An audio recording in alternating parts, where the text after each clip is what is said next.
Hi hello welcome back to R G tailoring class. ನಾನಿವತ್ತು ಏನು video ಮಾಡ್ತಾಯಿದ್ದೀನಿ ಅಂದರೆ, ನನಗೆ ತುಂಬ ಜನ ವ್ಯೂವರ್ಸ್ ಕೇಳಿದರು, ಅಕ್ಕ ನೀವು ಕೆಲಸಗಾರನ ಇಟ್ಕೊಂಡ್ಬಿಟ್ಟು ಕೆಲಸ ಮಾಡಿಸ್ತೀರಾ, ಹಾಗೆ ಮನೇಲಿ ಸ್ಟಿಚ್ ಮಾಡ್ತೀರಾ, ನಿಮಗೆ ಲಾಭ ಆಗುತ್ತಾ ಅಂದರೆ ಕಟ್ ಮಾಡಿ ನೀವು ಕೊಡ್ತೀರಾ, ಯಾಸ್ಮಿನ್ ಆಗಿರ್ಬೋದು, ಈಗ ನನ್ನ ತಂಗಿ ಆಗಿರ್ಬೋದು, ಹೀಗೆ ಕೆಲಸಗಾರನ ಇಟ್ಕೊಂಡು ಕೆಲಸ ಮಾಡ್ತೀರಾ, ನೀವು ಮನೆಯಲ್ಲೇ ಟೈಲರಿಂಗ್ ಮಾಡ್ತಾ ಇರೋದಲ್ವ, ನಿಮಗೆ ವರ್ಕೌಟ್ ಆಗುತ್ತಾ ಅಂತ ಹೇಳ್ಬಿಟ್ಟು ನನಗೆ ತುಂಬ ಜನ ಕಮೆಂಟ್ ಮಾಡಿದರು. ಅದಕ್ಕೋಸ್ಕರ ಇವತ್ತು ಈ ವಿಡಿಯೋ ಮಾಡ್ತಾಯಿದ್ದೀನಿ. ನಾನು ಕೆಲಸಗಾರರಿಗೆ ಎಷ್ಟು ಕೊಡ್ತೀನಿ, ನನಗೆ ಎಷ್ಟು ಉಳಿಯುತ್ತೆ, ಎಷ್ಟು ಲಾಭ ಆಗುತ್ತೆ, ಯಾವುದಕ್ಕೋಸ್ಕರ ನಾನು ಮನೇಲಿ ಸ್ಟಿಚ್ ಮಾಡಿದ್ರೂ ಸಹಿತ ವರ್ಕರ್ಸನ್ನ ಇಟ್ಕೊಂಡ್ಬಿಟ್ಟು ಕೆಲಸ ಮಾಡ್ತಾಯಿದ್ದೀನಿ ಅಂತೇಳ್ಬಿಟ್ಟು ಈ ವಿಡಿಯೋದಲ್ಲಿ ಹೇಳ್ತೀನಿ. ವಿಡಿಯೋನ ಸ್ಕಿಪ್ ಮಾಡಿದೆ ನೋಡಿ. ಮನೇಲಿ ಟೈಲರಿಂಗ್ ಮಾಡೋರಿಗೆ ತುಂಬ ಹೆಲ್ಪ್ ಆಗುವಂಥ ವಿಡಿಯೋ, ಹಾಗೆ ಶಾಪಲ್ಲಿ ಮಾಡೋರಿಗೂ ಸಹಿತ ತುಂಬಾ ಹೆಲ್ಪ್ ಆಗುವಂಥ ವಿಡಿಯೋ ಆಗಿರುತ್ತೆ. ಇದು ಸ್ಟಿಚ್ ಮಾಡ್ತಾ ಇರೋದು ನನ್ನ ತಂಗಿಗೆ ನಾನು ಯಾಸ್ಮಿನಿಗೆ ಕೊಟ್ಟಷ್ಟೇನು ಅಮೌಂಟ್ ಕೊಡಲ್ಲ, ಆದರೂ ಸಹಿತ ಫ್ರೀಯಾಗಿ ಏನು ಹೊಲಿಸ್ಕೊಳ್ಬಾರ್ದಲ್ವ, ಹಾಗಾಗಿ ಒಂದು ಸ್ವಲ್ಪ ಅಮೌಂಟ್ ಕೊಡ್ತೀನಿ. ಎಷ್ಟು ಅಂತ ಹೇಳ್ಬಿಟ್ಟು ಈ ವಿಡಿಯೋದಲ್ಲಿ ಹೇಳ್ತೀನಿ. ಹಾಗೆ ನಾನು ಯಾಸ್ಮಿನಿಗೆ ಎಷ್ಟು ಕೊಡ್ತೀನಿ ಮತ್ತು ಹುಕ್ಸು ರಿಂಗ್ಸು ಮಾಡೋರಿಗೆ ಎಷ್ಟು ಕೊಡ್ತೀನಿ, ನಾನು ಎಷ್ಟು ಕೆಲಸ ಮಾಡ್ತೀನಿ ಅಂತ ಹೇಳ್ಬಿಟ್ಟು ಹೇಳ್ತೀನಿ. ನೋಡಿ, ನಾನೇನು ಮಾಡ್ತೀನಿ ಅಂತಂದರೆ, ಎಷ್ಟೇ ಬಟ್ಟೆ ಕಟ್ಟಿಂಗ್ ಇದ್ರೂ ಸಹಿತ ಕಟ್ಟಿಂಗ್ ಮಾಡ್ತೀನಿ.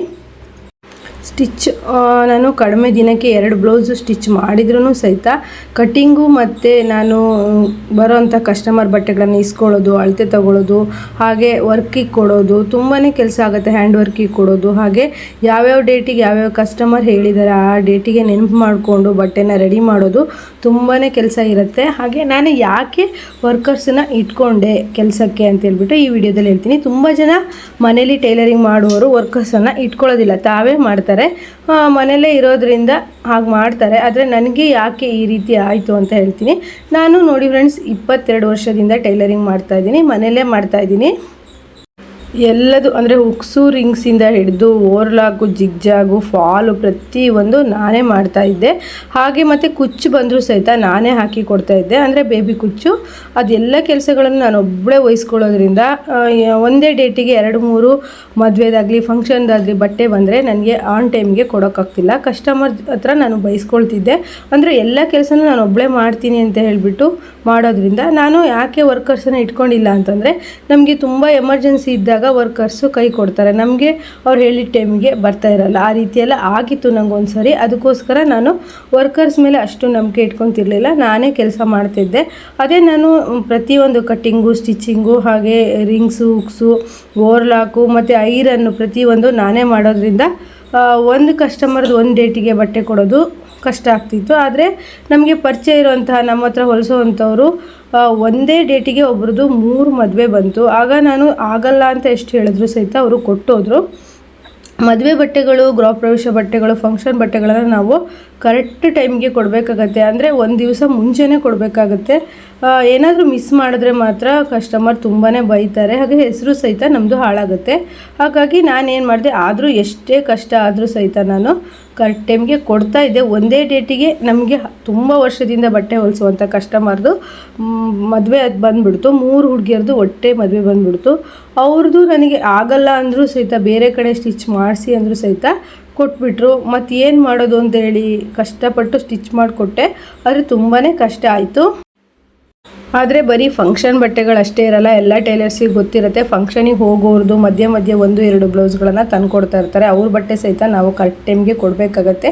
ಇದೇ ರೀತಿ ನಾನು ಒಬ್ರದ್ದು ಬಟ್ಟೆ ಇಸ್ಕೊಂಡಿದ್ದೆ, ಅವ್ರದ್ದು ಒಂದು ಬ್ಲೌಸು ಅಂದರೆ ಫಂಕ್ಷನ್ ಮದುಮಗಳು ಬ್ಲೌಸು ಅಂದರೆ ನಾವು ಫಂಕ್ಷನಿಗೆ ಕರೆಕ್ಟಾಗಿ ಕೊಡಲೇಬೇಕಾಗತ್ತೆ. ಆದರೆ ನಾನು ಒಬ್ರದ್ದು ಬಟ್ಟೆ ನನಗೆ ಆಗಲ್ಲ ಅಂದರೂ ಸಹಿತ ಕೊಟ್ಟೋಗಿದ್ರು. ಅವ್ರ ಬಟ್ಟೆ ಮಿಸ್ ಆಗಿ ನನಗೆ ಆ ಡೇಟಿಗೆ ಆಗಿರಲಿಲ್ಲ.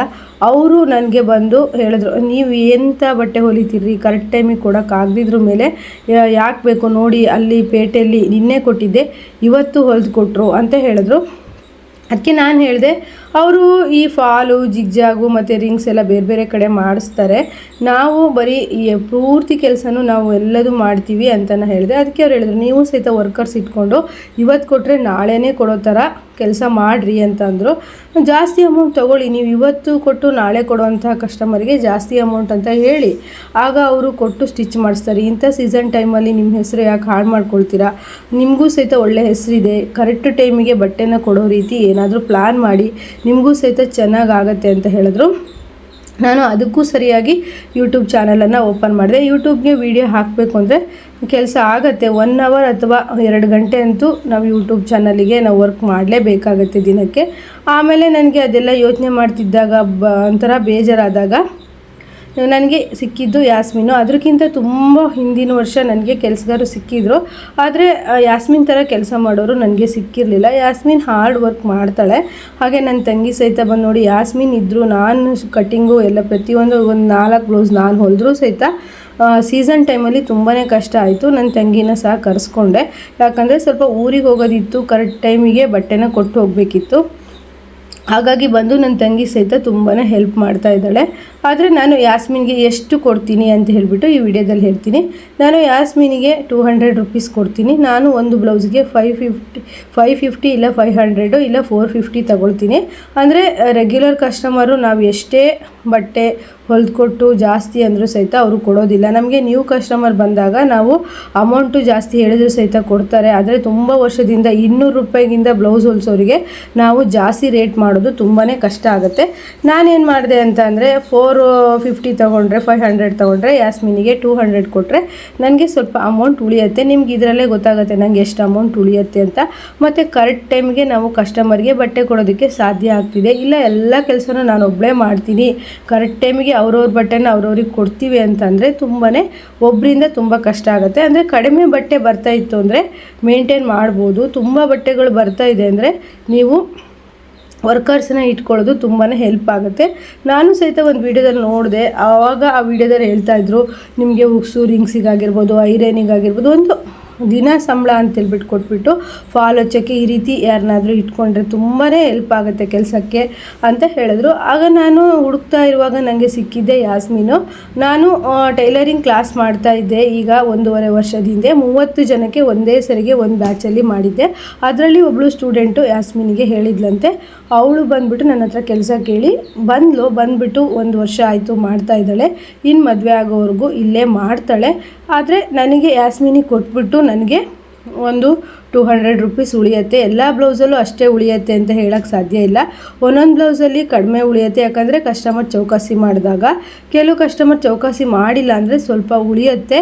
ಇದು ಕಸ್ಟಮರ್ ನಾವು ಕರೆಕ್ಟ್ ಟೈಮ್ಗೆ ಕೊಟ್ಟಾಗ ಅವರು ನಾವು ಕೇಳಿದಷ್ಟು ಅಮೌಂಟನ್ನು ಕೊಡ್ತಾರೆ. ಅದೇ ನಾವು ಸತಾಯಿಸಿ ಕೊಟ್ಟರೆ ನೀವು ಇಷ್ಟು ದಿನ ನಮಗೆ ಕರೆಕ್ಟ್ ಟೈಮಿಗೆ ಬಟ್ಟೆ ಕೊಟ್ಟಿಲ್ಲ ಅಂಥೇಳಿ ದುಡ್ಡು ಕೊಡದೇ ಇರೋಂಥ ಎಷ್ಟೋ ಸತಿ ನನಗೆ ಆ ಥರ ಆಗಿದೆ. ಹಂಗಾಗಿ ನಾನೀಗ ಆನ್ ಟೈಮಿಗೆ ಬಟ್ಟೆನ ಕೊಡ್ತೀನಿ, ಕರೆಕ್ಟಾಗಿ ದುಡ್ಡು ಇಸ್ಕೊಳ್ತೀನಿ. ಯಾವುದು ಲಾಭ ಅಂತ ಈ ವಿಡಿಯೋ ನೋಡಿ ನೀವೆಲ್ಲ ಹೇಳಬೇಕು.